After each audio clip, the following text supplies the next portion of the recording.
మార్కాపురం జిల్లా గిద్దలూరు పట్టణ బీజేపీ కార్యాలయంలో పట్టణ అధ్యక్షులు అప్పిశెట్టి ఉదయ్ శంకర్ ఆధ్వర్యంలో జరిగిన కార్యక్రమంలో నాయకులు సంబరాలు జరుపుకున్నారు. అతి పిన్న వయసులో జాతీయ అధ్యక్ష బాధ్యతలు చేపట్టిన నితిన్ నబీన్ నాయకత్వంలో పార్టీ మరింత బలోపేతం అవుతుందని ఆశాభావం వ్యక్తం చేశారు. నితిన్ నబీన్ బీహార్ నుంచి 4 సార్లు ఎమ్మెల్యేగా గెలిచారని, యువమోర్చా అధ్యక్షుడిగా పనిచేసిన అనుభవం ఆయనకు ఉందని గుర్తు చేశారు. రాష్ట్ర అధ్యక్షులు శ్రీ మాధవ్, జిల్లా అధ్యక్షులు శ్రీ సెగ్గం శ్రీనివాసులు మార్గదర్శకత్వంలో పార్టీ అభివృద్ధికి కృషి చేస్తామని నాయకులు తీర్మానించారు. జాతీయ స్థాయిలో జరిగేటువంటి సంస్థాగత ఎన్నికల సందర్భంగా మా జాతీయ నూతన అధ్యక్షునిగా నితిన్ నబీన్ గారు ఏకగ్రీవం కావడం చాలా సంతోషం.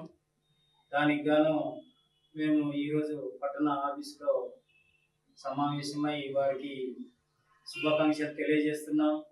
ఆయన రాకతో పార్టీ శ్రేణులు దేశవ్యాప్తంగా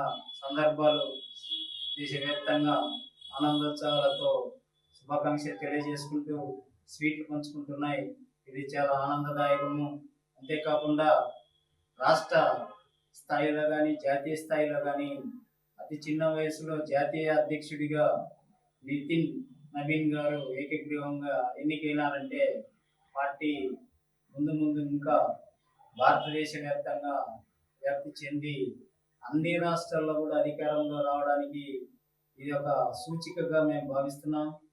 అంతేకాకుండా ఆయన వివిధ హోదాల్లో ఆయన చదువులో కానీ చిన్నతనం నుంచి మంచి చదువు చదివారు. బీహార్లో 4 పర్యాయాలు ఎమ్మెల్యేగా గెలిచి రాష్ట్ర మంత్రిగాను పనిచేశారు. బీహార్ రాష్ట్ర